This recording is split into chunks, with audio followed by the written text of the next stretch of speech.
بسم الله الرحمن الرحيم. السلام عليكم ورحمة الله وبركاته. الحمد لله وكفى وسلام على عباده الذين اصطفى أما بعد.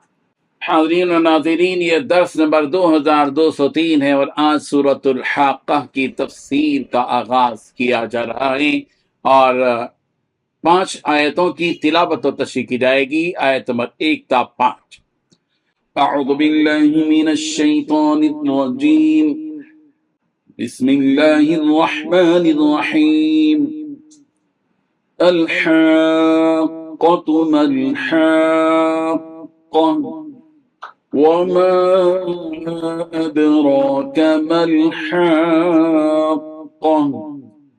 كذبت ثمود وعاد بالقارعة فأما ثمود فأهلكوا بالطاغية صدق اللہ العظیم۔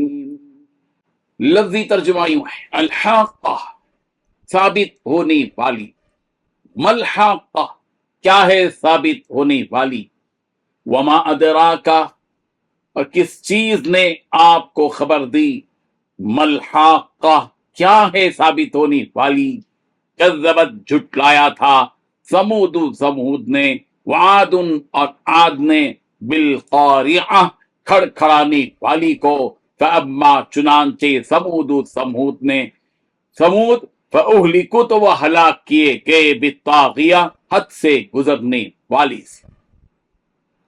ترجمہ یوں ہے، وہ جو در حقیقت ہو کر رہے گی، کیا ہے وہ حقیقت جو ہو کر رہے گی، اور تمہیں کیا پتا کہ وہ حقیقت کیا ہے جو ہو کر رہے گی۔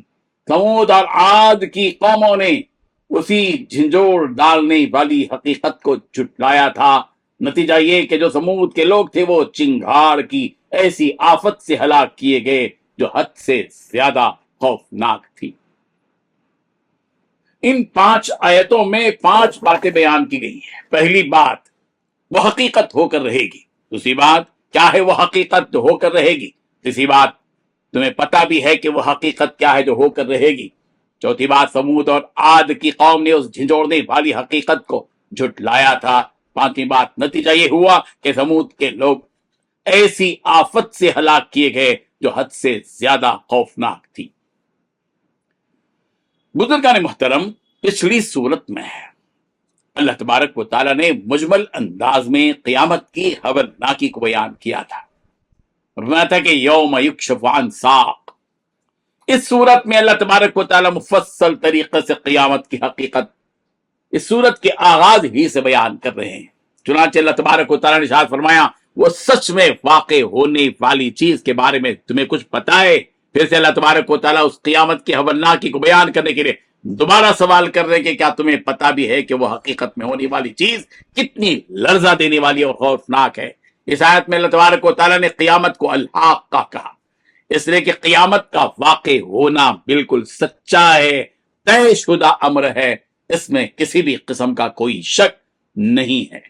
اسی حقیقت کو ذہن میں بٹھانے کے لیے اللہ تبارک و تعالیٰ نے قیامت کو الحاقہ کہہ کر بیان فرمایا کہ ثابت ہونے والی چیز، ثابت ہونے والی چیز، طے شدہ چیز، ہو کر رہنے والی چیز، اسی حقیقت کو بتا دیا گیا الحاقہ، تاکہ انسان اس قیامت کی حقیقت سے غفلت نہ برتے اور اس کے لیے کوششیں اور تیاریاں کرے۔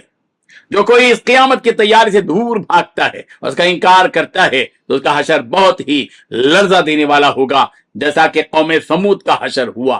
حضرت صالح علیہ السلام کی قوم اور قوم عاد یعنی حضرت ہود علیہ السلام کی قوم کا حشر ہوا تھا کہ ان لوگوں نے قیامت کے آنے کا انکار کیا تھا، اس ثابت شدہ چیز کا انکار کیا تھا، وہ طے شدہ امر کا اور فیصلے کا انتظار کیا تھا، اس واقع ہونے والی قیامت کا انکار انہوں نے کیا تھا اور اپنے برے اعمال ہی میں وہ ڈٹے رہے، ڈوبے رہے۔ لہذا اللہ تبارک و تعالیٰ نے بھی ان جھٹلانے والی قوموں پر اپنا عذاب بھیج کر انہیں ہلاک اور تباہ و برباد کر دیا۔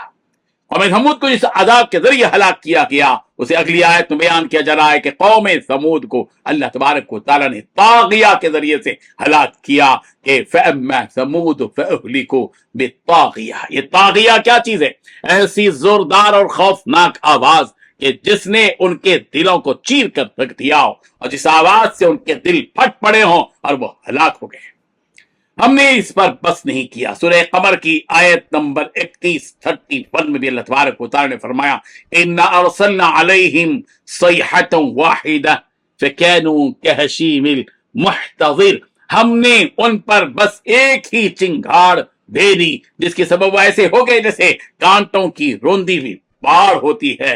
اور سورہ ہود کی آیت نمبر 66 میں بھی اللہ تبارک و تعالیٰ نے فرمایا وَأَخَذَ الَّذِينَ ظَلَمُوا الصَّيْحَةُ فَأَصْبَحُوا فِي دِيَارِهِمْ جَاثِمِينَ۔ اور ان لوگوں کو جنہوں نے ظلم کا راستہ اپنایا تھا ایک چنگھاڑ نے آ پکڑا جس کے نتیجے میں وہ اپنے گھروں میں اوندھے پڑے رہ گئے۔ یہ تو تھا قوم سمود کا حال۔